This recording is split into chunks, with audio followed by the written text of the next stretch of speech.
Paola Locatelli a commencé très jeune sur YouTube, mais ce n'est pas uniquement grâce à ses vidéos qu'elle a explosé sur les réseaux sociaux. Alors comment est-elle devenue l'une des figures les plus populaires du milieu aujourd'hui? Naviguant entre la mode, les réseaux sociaux et le cinéma, je vous raconte l'ascension de Paola Locatelli, de ses débuts sur les réseaux sociaux à sa carrière actuelle.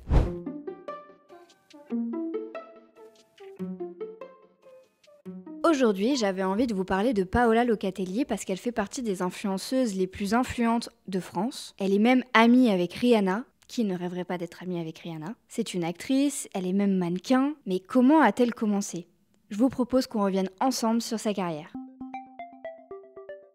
Paola Locatelli se lance sur YouTube très jeune. Sa première apparition date de 2015, elle a 11 ans à ce moment-là, et elle fait des vidéos avec sa cousine sur une chaîne qui s'appelle PL Beauty & Co. On retrouve deux adolescentes qui sont très à l'aise à la caméra, et on discerne déjà le caractère bien trempé de Paola. Faire de l'audiovisuel, être devant la caméra, être la star sur qui tout le monde se retourne, ça a l'air d'être quelque chose qui plaît énormément à Paola. Et c'est aussi quelque chose que sa mère a bien remarqué, parce qu'il faut savoir que déjà à cet âge-là, Paola était inscrite dans une agence de mannequins, et donc elle a eu l'occasion de passer plusieurs castings. Sa carrière commence assez rapidement puisque les vues décollent sous ses vidéos YouTube. C'est pareil pour son nombre d'abonnés, et donc elle est très rapidement sollicitée par les marques. Déjà à son jeune âge, elle a eu l'occasion de créer sa propre collection de vêtements, Star Style, avec la marque Les Sarah, pendant que moi, je prenais en photo des arcs-en-ciel pour les poster sur Instagram. En 2016, elle lance sa chaîne YouTube solo, et c'est à ce moment-là qu'elle vit probablement son premier bad buzz. Dans une vidéo qui s'appelle 15 faits étranges sur moi, Paola, elle parle d'une mauvaise habitude qu'elle a, et en fait, elle se ronge les ongles de doigts de pied. Oui, je vois pas c'est quoi le problème.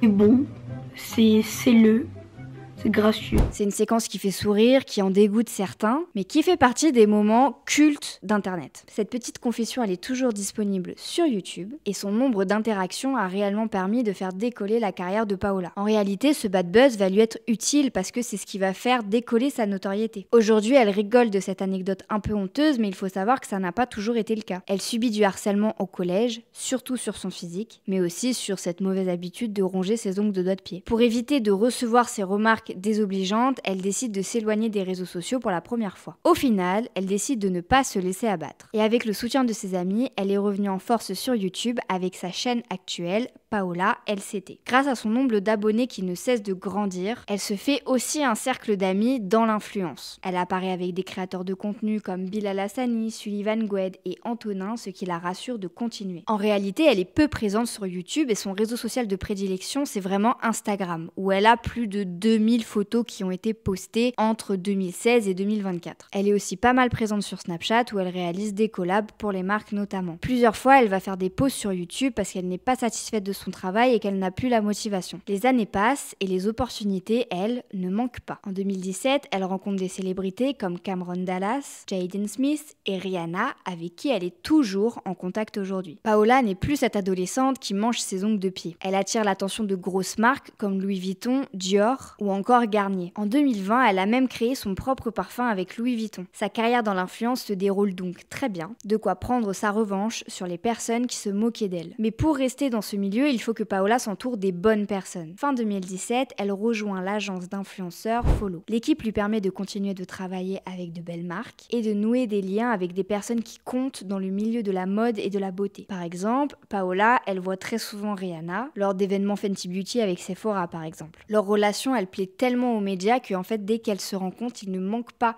de les prendre en photo et de les publier dans la presse. Et donc, ça nous donne de belles scènes de retrouvailles et c'est hyper bénéfique pour la créatrice de contenu qui gagne encore une fois un boost de notoriété et de visibilité.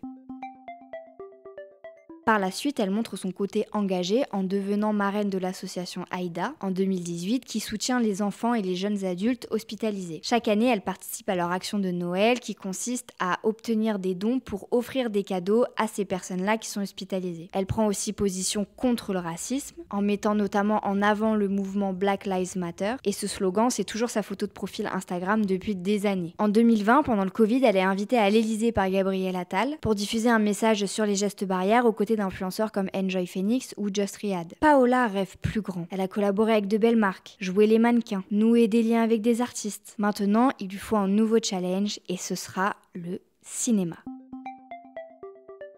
En 2022, elle fait ses premiers pas dans une série de Netflix, Les Liaisons Dangereuses. C'est même elle qui a le premier rôle. Les débuts ne sont pas toujours simples et même si la série connaît un beau succès, les commentaires ne sont pas au rendez-vous. Sur 515 notes recensées sur Allociné, le film n'obtient que la note de 1,3 sur 5. Et les utilisateurs ne mâchent pas leurs mots. Mais ce n'est pas pour autant que Paola abandonne sa carrière d'actrice, loin de là. C'est mal la connaître, elle ne va pas s'arrêter à la première embûche rencontrée. Quelques mois plus tard, on la retrouve sur d'autres projets, comme Cher Tendre sur France TV Slash, et dans la série Netflix Jusqu'ici tout va bien. Dernièrement, elle a tourné dans un nouveau film qui s'appelle Rapide, où elle interprète le rôle de Max, une jeune femme de 17 ans qui est complètement accro à la vitesse, et aux voitures de F1 qui a du mal à se faire une place dans ce milieu qui est très masculin. La sortie du film est prévue pour février 2025. À seulement 20 ans, Paola est une vraie figure dans l'univers de la mode et de l'influence en France. Son parcours montre que l'on peut toucher à tout, aussi bien à la création de contenu qu'au mannequinat ou encore au cinéma, tout en étant engagé. Les réseaux sociaux peuvent être un véritable tremplin pour une carrière. C'est d'ailleurs le sujet de son premier livre, Le cœur engagé. Sa success story montre qu'en persévérant et en se donnant les moyens, on peut être reconnu dans le monde entier, même par Rihanna.